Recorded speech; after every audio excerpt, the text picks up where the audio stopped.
Bonté Bandeko Balandi, un magazine d'actualité Christian chez vous, puisque nous sommes Bozuli Bakou, Yakolondabiso, Natongo, Yalelo. Nous sommes aujourd'hui mardi le 27 mai 2025. Bienvenue à ce nouveau numéro. Aussitôt arrivé na Goma, selon Nae, mais tu as vu qu'il y a Goma depuis Kala.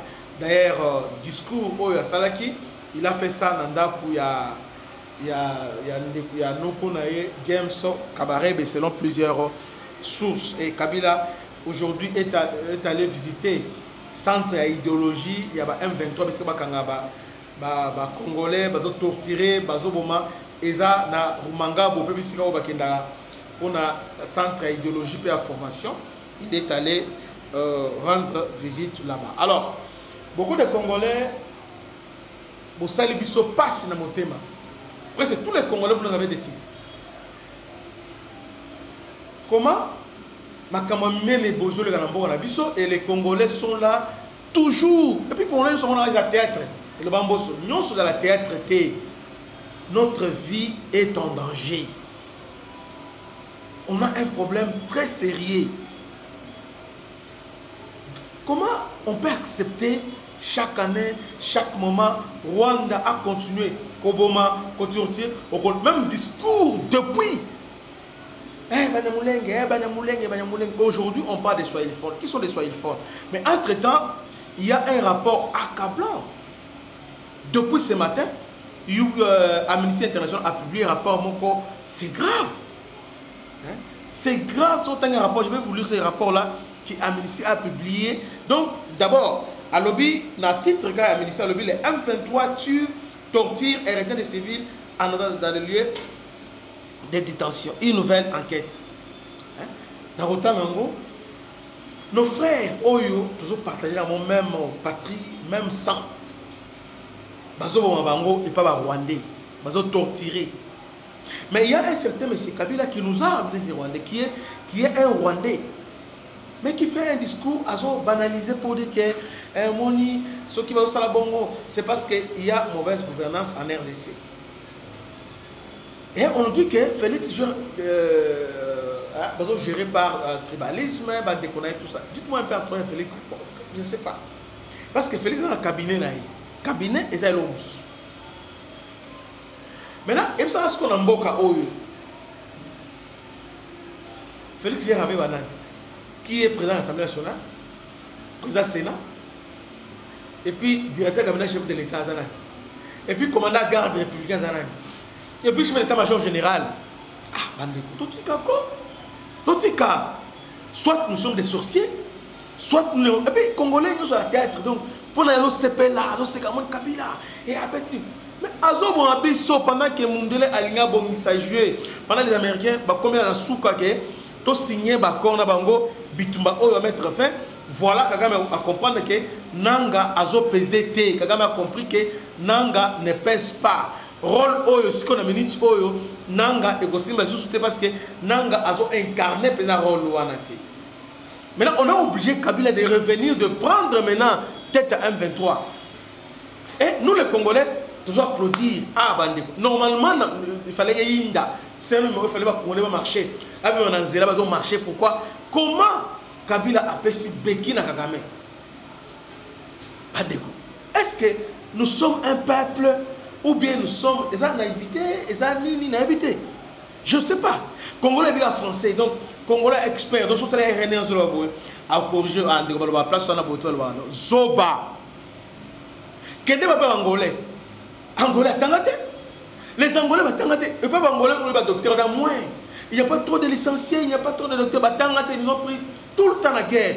Mais ils sont solidaires, les Angolais. Angolais, jamais à quoi trahir des Konaïs Angolais pour n'en pas. Jamais, à au grand jamais. Et qui sont proches de l'Isso. Mais ils sont des Angolais. Et toujours des Angolais. Au moins, tout ça. Même la cabine. La sécession de la cabine. Toujours unis. Mon frère, mes sœurs. Nous comprenons depuis semaine ok. Mbongo Zobongate à cause de l'autorité, mais à cause du peuple congolais. Il y a des gens qui vont appeler, les dirigeants, c'est nous. Nous sommes comme des moutons qu'on emmène à l'abattoir. Comment les autres Africains, Africains, Bénin, ont une émission africaine presque tout, Africains, ils sont en Côte d'Ivoire, au Mali, ils sont condamnés.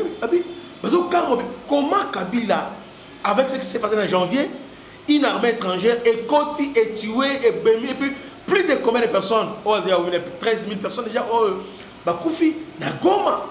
Goma est invivable. Maintenant, Kabila a lobby d'abord Kabila qui renie. Et puis, ce qui me fait mal, et là on a dit, les autres sont ma baie, et sont là kele, et sont là son, et sont manipulation. Donc, Congolais sont manipulés, Andimi naïe, avec non, oh ils ont le couteau, mais il accepte ça parce que il n'aime pas son frère. C'est de la sorcellerie, bandit. Kabila qui dit que oh non, va causer à Goma, je n'ai jamais été à Goma, va causer lié. Mais en même temps, il y a Goma. Et puis il est arrivé à Goma. Maintenant, Congolais a changé pour dire que non, Goma, il était parti là-bas faire la médiation. Ah! Comment Yomo Osa belligérant, tu as un problème? Parce qu'on a la médiation par qui t'a mandaté, on par rapport à Nini. Mais Congolais a la médiation. Alors que Yomo qu'on a dit sur 12 points. Dans 12 points, sur l'Italiens, on a Oyo, Sénat, alors qu'ils aient. Ils ont photocopie. Mambo Sénat lobby sur les 12 points à Kabila. C'est exactement la question. Donc il va assumer. Mais maintenant, au lieu de dire ça, on sait que tous ces choses au niveau de communication, on veut maintenant embrouiller Congolais. Congolais, ils ont embrouillé, mais il y a un code de s'embrouiller. Il y a un Tanzanien, Abunda. Abunda qui était pour la. Nous sommes dans Kanda. Bino bina bandombolo, héritier samedi, Fali, Azal légende, na Kofi à la Biboy, Kofi Cindy le Kenin, Bino Blogona, pendant que Mbok Ezo Kende, Bison de Tokufa Bona Bino. Ban a raison. Ils ont raison. Pendant que le président Uhuru Kenyatta à l'Obakini, les Congolais, au sapé, a dû sentir à na loketo et on a la chaussure. Et puis nous sommes peuple le plus naïf. On a mon veste donc veste en taille n'a été mais tellement que ils a veste en griffe en chair, il faut à l'attendre. Et donc on voit zo banga ya tala. Mon coton on a bâti fondation hein. Mon coton. Zo banga on mon coton. Mais mon coton zo banga mon coton azana bisika on la té. Azana moi c'était azana moi na té. Hein? Mon coton azana le pangoute. Donc, nous sommes à défaillance dans tout. Mais il y a des gens au Congolais qui ont une économie à son téléphone. Les $500, téléphone. Mais à ça, quel côté. Donc, économie au Bima, à son téléphone, iPhone, à mon téléphone. C'est ça, la mentalité congolaise. Maintenant, pour moi, la mentalité à niveau Mboka. Passe les années. Pourquoi les Rwandais ont colonisé Bissau? Parce que mentalité na bisonde, la mentalité moya trop bas. On sont à niveau il y a éducation. Aujourd'hui biso na ba Angola, Angola restriction d'éducation musika. Parce que éducation ça finalité éducation, ça finalité de patriotisme. On va apprendre autant on a service à la nation. C'est ça l'éducation nationale. Mais du moment où yo bobi ka français belé quand mon diction, mon fallait qui articuler boy, bobi ka owana. Macron, vous êtes des sorciers. Macron, Macron français, la langue maternelle, et la langue naïe.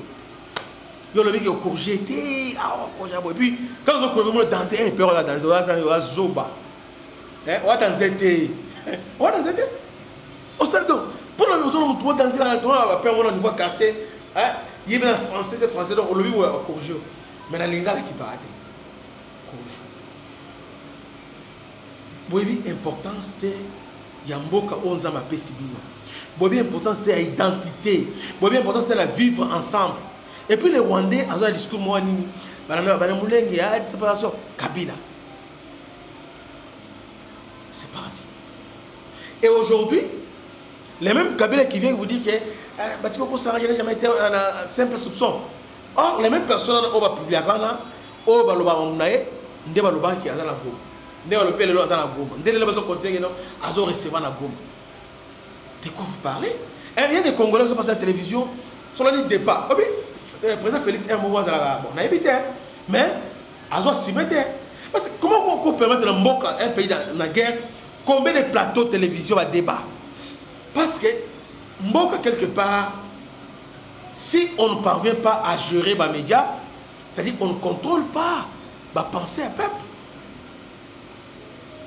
Parce que Moutounion so Oyo, a besoin de RFI, ils ont la FM, aujourd'hui France 24, France 24, on a besoin, il y a des codeurs. Donc, on a besoin normal pour France 24. TV, c'est un normal. Or, tous ces médias, des médias de propagande. Mais dites-moi, vous faites une chose avec son contraire.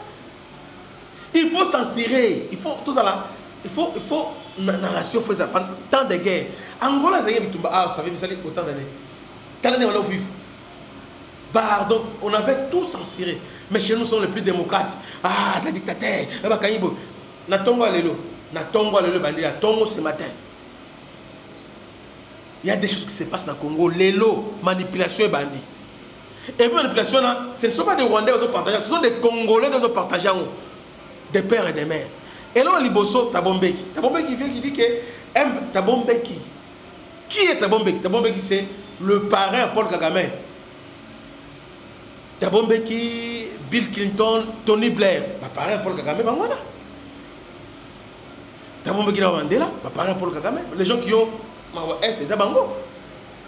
Et sauté. Et Tabombeki vient vous dire que aujourd'hui M23 est devenu l'organisation la plus populaire au Congo. Ah, papa, M23 populaire dans le Congo, place Nîmes. Et les Congos maintenant ils ont partagé.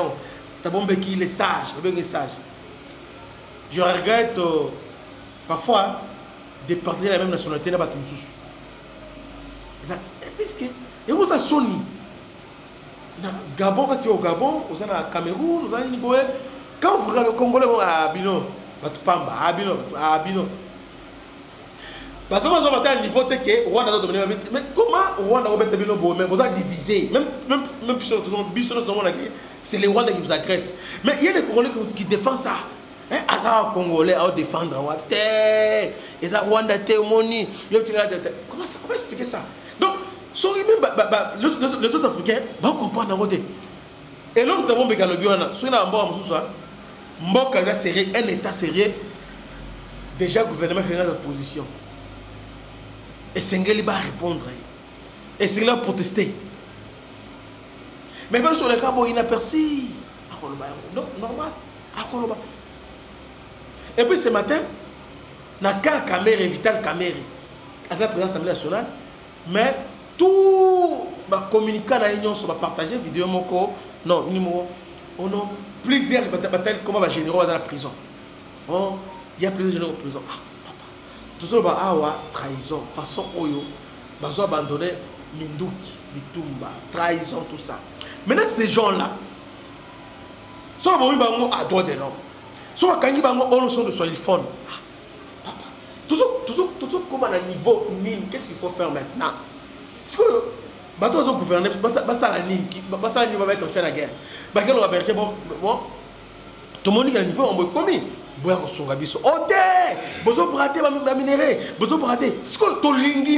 Nous voulons quoi? Si on a une c'est que nous avons la famille. Ah! On a $20, on va vendre $20, $30. Ah, on a un bon, on a la photo soutenir. Il faut soutenir le bien qui toko, autant faut le bien bango. Papa. Toi tu vois que $20, $30 dans ce que au tindi passé, na fini tu sais que tu bien na fini niveau, au tindi ça ne ko changer vie na ngande changer vie à Congo. Non. Au contraire. Nous on sera maintenant coupable de ce qui se passe. Nous sommes coupables, surtout dénonçant monter. Nous sommes aussi coupables. Hein? Bandeko. En tout cas, trop c'est trop. Trop c'est trop. Nous sommes vraiment déçus. Déçus. Comment vous justifiez Kabila? Vous justifiez Nengenin? Dans la maison, il est à Goma parce que Boaba Ndoki. Et aujourd'hui, Fayoulou a comment justifier Kabila. Ah, témoigne Kabila, tout ça. Et Fayoulou, à sa vidéo pour donner Kabila, Fayoulou a dit que tout le monde dans Kabila sont des sorciers. Parce que Félix était avec Kabila. Le cadre a dit. Bamouké Baye, oh non, Félix, tout ça, mais que le Kabila a commis ce quoi. Opposition, non, c'est ma Kabila.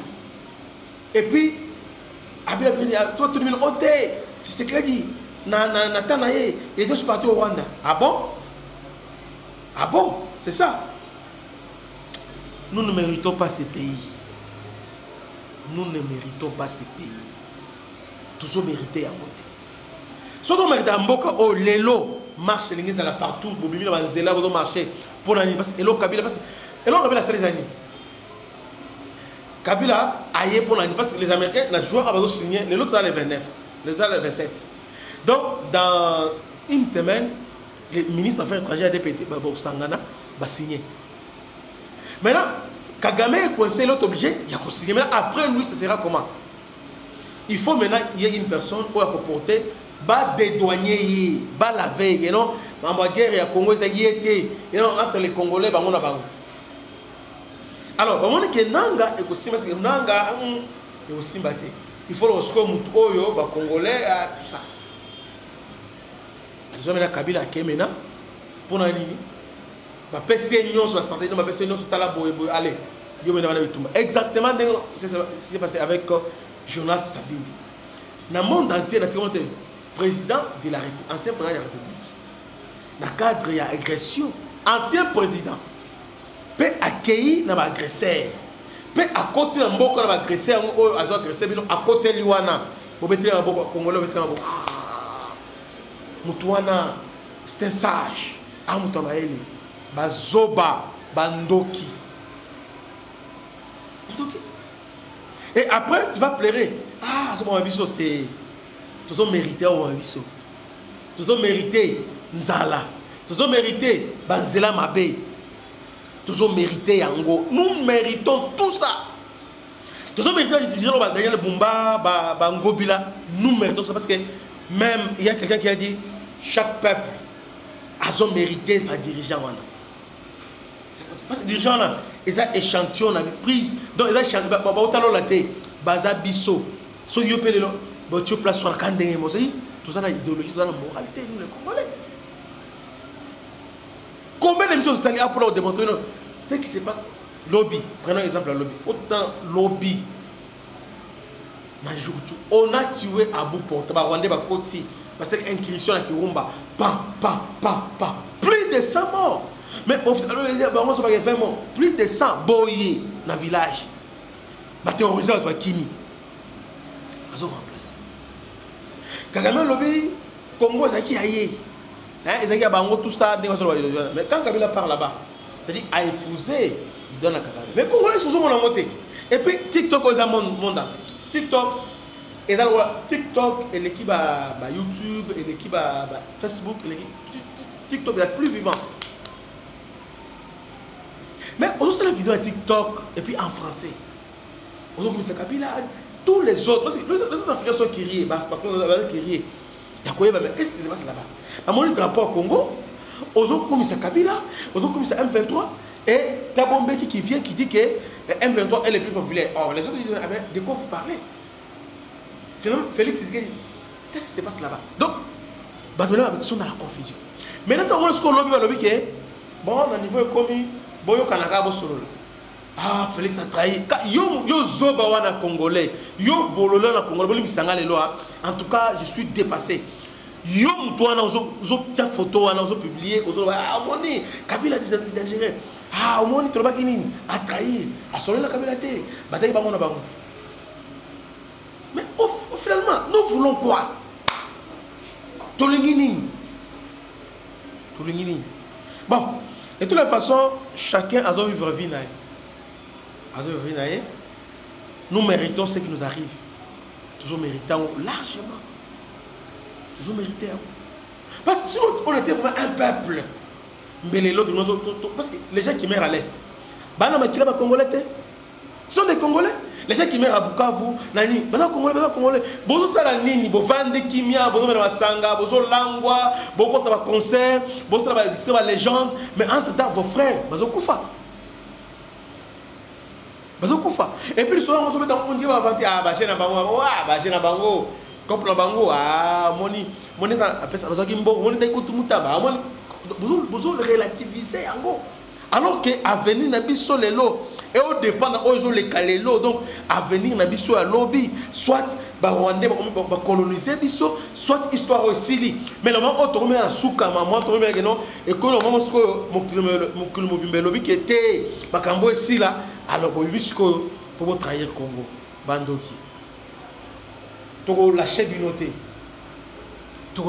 désormais maintenant to signer siko Batuno ça m'a bête on a soit émission et attends un tel tala autobo to laisser la vidéo na ye nani on poster tala boy tala mais si on a bête on va faire vidéo na bango peut-être bon va ko signaler va stadi boy à bloquer peut-être ça mais néanmoins il fallait dénoncer ces gens-là ceux qui osa na poto osa voisin azo comme c'est bloqué na ata machette non machette ata libanga bambay et c'est normalité.